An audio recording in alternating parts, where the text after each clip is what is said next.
the many fans throughout this country that wrote cards and letters Dusty Rhodes the American Dream while I was down. Secondly, I want to thank Jim Crockett Promotions for waiting and taking the time, because I know how important it was. Starcade 85 it is to the wrestling fans, it is to Jim Crockett Promotions. And Dusty Rhodes the American Dream, with that weight, got what I wanted. Ric Flair, the world's heavyweight champion. I don't have to say a lot more about the way I feel about Ric Flair. No respect, no honor. There is no honor among thieves in the first place. He put hard times on Dusty Rhodes and his family. You don't know what hard times are, Daddy. Hard times are when the textile workers around this country are out of work and got 4 or 5 kids and can't pay their wages, can't buy their food. Hard times are when the auto workers are out of work and they tell them go home. And hard times are when a man has worked at a job 30 years. 30 years. They give him a watch, kick him in the butt, and say, hey, a computer took your place, Daddy. That's hard time. That's hard time. And Ric Flair, you put hard times on this country by taking Dusty Rhodes out. That's hard time. And we all had hard times together. I admit I don't look like the athlete of the day supposed to look. My belly's just a little big. My heart is just a little big. But brother, I am bad and they know I'm bad. And there were 2 bad people. One was John Wayne and he's dead, brother. And the other one's right here. Nature Boy Ric Flair. The world's heavyweight title belongs to these people. I'm going to reach out right now.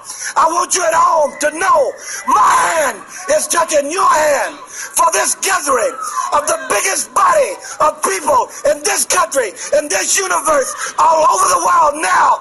Reach it out, because the love that was given me in this time, I will repay you now, because I will be the next world's heavyweight champion on this hard time blues.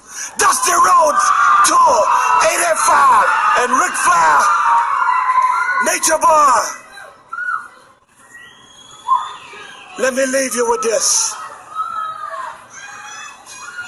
One way to hurt Ric Flair is to take what he cherishes more than anything in the world. That's the world's heavyweight title. I'm gonna take it. I've been there twice.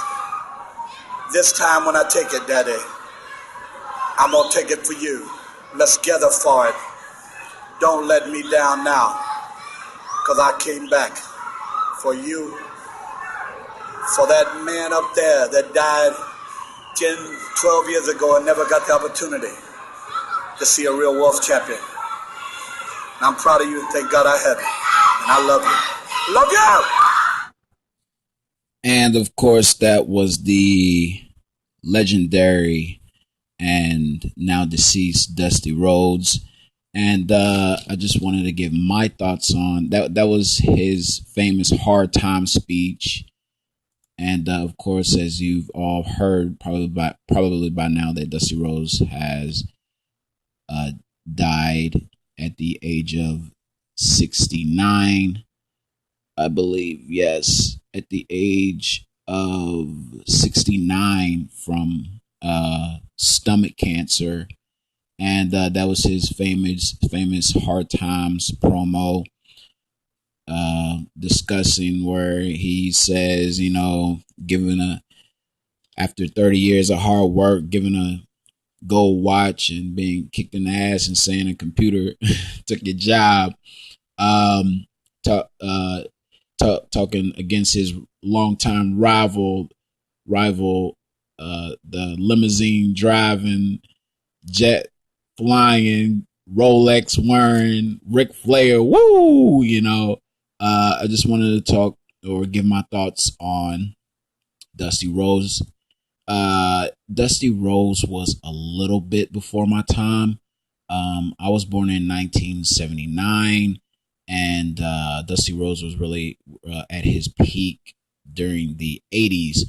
So I knew about wrestling, but I really wasn't, fully aware of its impact at that period of time. But Dusty Rhodes was inducted into the WWE Hall of Fame a few years back. He was a legend in the wrestling game, and he will be missed. I just want to talk about his. I just want to give my thoughts on his style. Everybody heard the Southern draw that he had.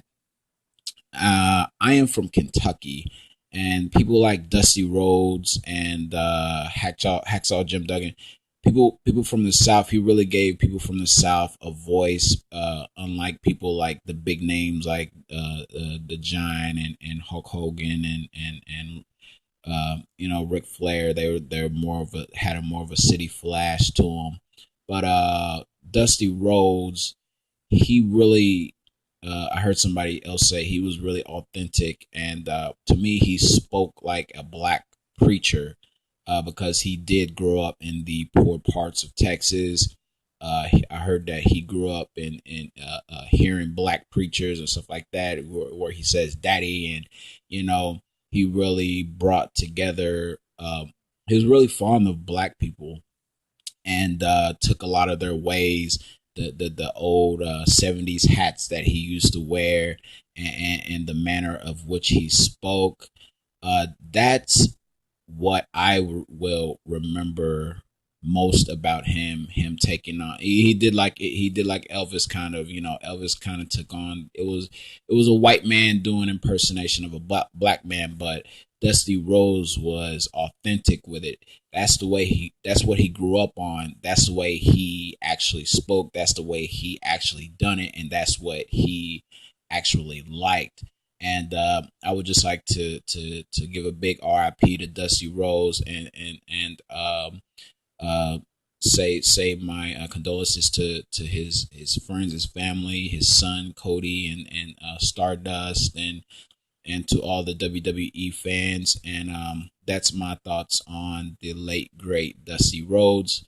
Let me know what you guys think. This is Kentucky for my thoughts on, and I will give you my thoughts on another topic later. Peace.